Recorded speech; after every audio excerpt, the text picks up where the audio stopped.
university nalina okusigala mu America nalina emisango egy'amaanyi saagezaako kugenda naye omugenzi Godfrey Binaayisa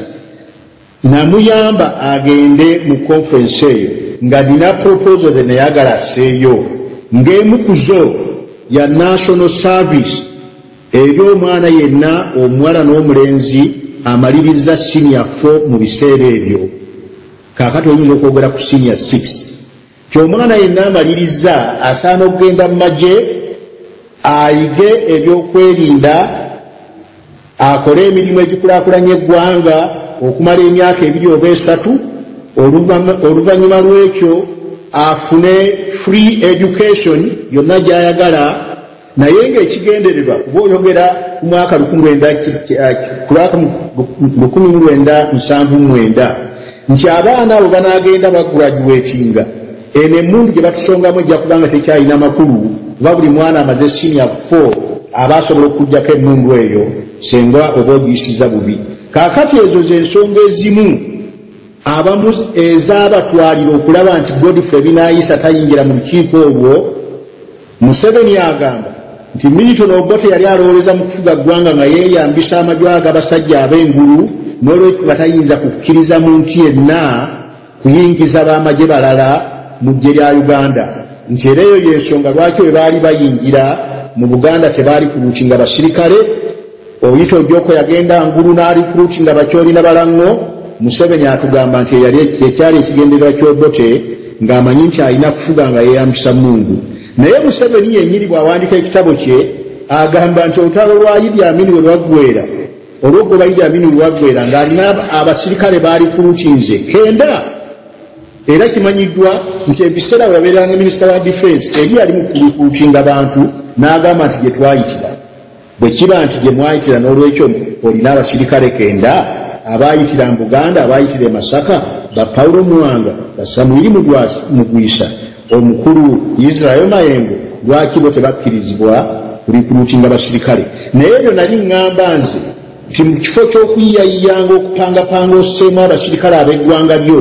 tufune objective standard ku ssaawa ya leero bwe tugamba nti buli mwana amaze senior 6 agende mu national service tujja kubanga tulina abasirikale abaffe bennyini mu buli ssomero mu buli ddwaliro buli ku kyalo abasomye nga bamanyi ebyokwerinda be bajja okutukuumanga tukendeeze ku bizibu by'emmundu ezitutugomya. Kaakati bakulu amakubo wegali agawerako naye ng'ate ekkubo eddala era kyannaku ky'abantu tebaagala kuwuliriza era n'okkuko olwaleero tebaagala kuwuliriza kubanga ekyatulwanya mu Luweero ekyokuva ku mudumu gw'emmundu ate kati tuli ku mudumu gwa Mundu ate ng'omudumu gwa Mundu ogw'Obote gwatuleetera Mawu mu Luweero ate ng'omudumu gwa Mundu oguliwo kati guyinza okutuleetera another Mawu kubanga Omuganda omuntu bw'omunyigiriza ekiseera kituuka n'abanga sepulingi n'akusindika ng'Obote bwe yasindikibwa. Kaakati Sebo nja kusaba owumbewumbeko nfune abajja okubeera nti bakubuuza ku bibuuzo kubanga abantu mbalaba beetaaga okubuuza ku bibuuzo n'oluvannyuma osobola okubeera ng'obaanukula. Ndiredde okutandika okwasalinga ebibuuzo okuba nkavalinze ebintu ebiwerako ate nga bina ebirala byennyinza okukavalinga sandyagadde nfiirwa omukisa okumanya baganda bange kyebandyagadde kuza ku byenjogedde. Sebo akati ngenda kukikola kamba twalemu era mu kabuleeki katono n'oluvannyuma nja kukomyawo ku bibuuzo ng'abantu bakubuuza Sebo webale nnyo webalire ddala Sebo. Kale mukulu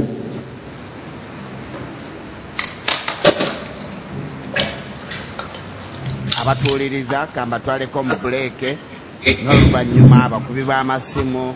abali ku Skype mujja kuba nga mubuuza Dr. Gukiina musoke ebibuuzo byonna byayogedde nantegeka ki bye tulina Abaganda buli omu yeetegeka okubaako nekyayagala okubuuza naye musoke twaleko mu kabuleeke.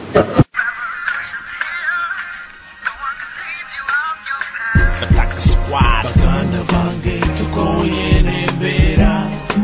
tukoye n'embeera, tukoye n'embeera, tukoye n'embeera, abapatikana mu kibuga abatuuze mwenna abayimba oluyimba nga luno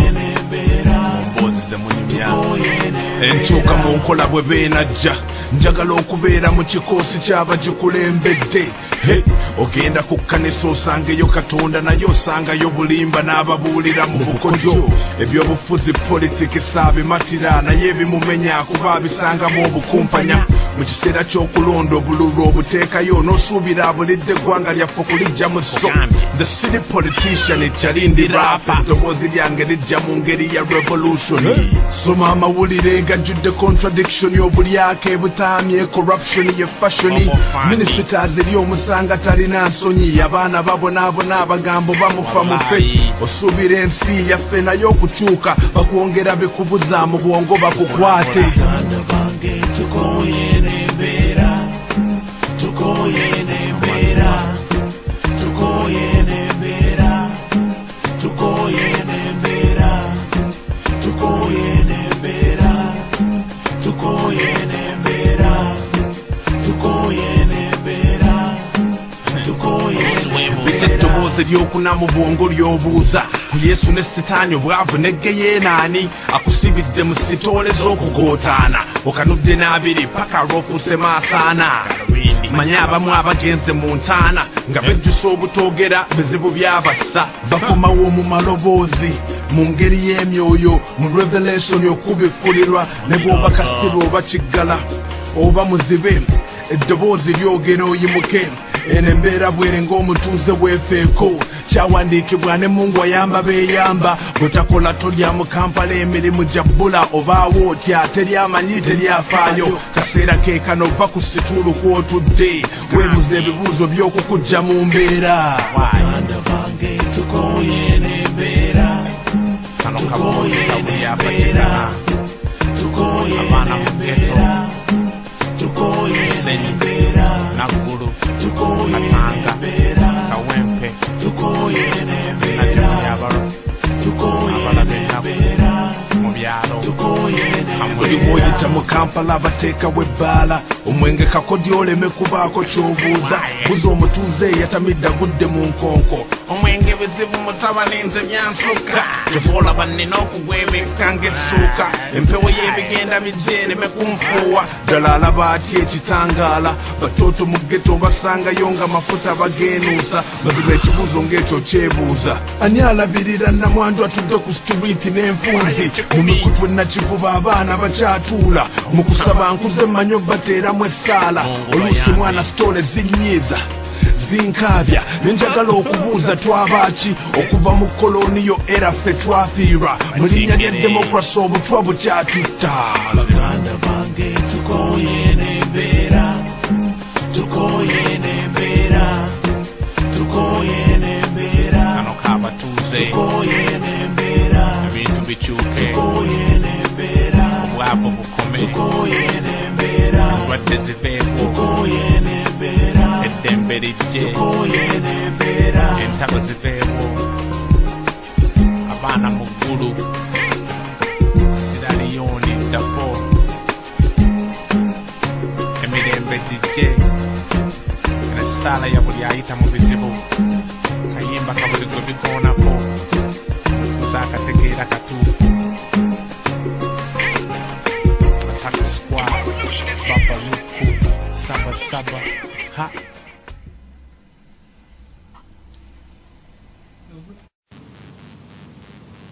ha bannange nga tukomyewo buto amasimu tugaggudde muntu yenna agenda okubuuza omulamwa gwaffe n'omugenyi engeri gye mumuwuliddemu ebyafaayo byatuwadde tubeere nga tumubuuza ebibuuzo besimu essaawa yonna oba Skype jakuba nkuta omugenyi waffe mbuuza ebibuuzo naye akazindalo kangira nkawa Buganda tebwasabwa kubanga naye ali wano sebo Buganda tebwasaba Ssaabasajja Kabaka awangaale akazindalo kako. Awangaale nnyo Cuucu natasibwa muge. Tugenda mu maaso ne pulogulaamu yaffe ya leero. Pulogulaamu twakyaliza omugenyi nga tugaziya omulamwa gwaffe okugamba nti amazima gali ku eddembe. Ne twongerako omulamu okugamba nti kiki ekyalemeseza Buganda okuva Muddubi Lyerimu.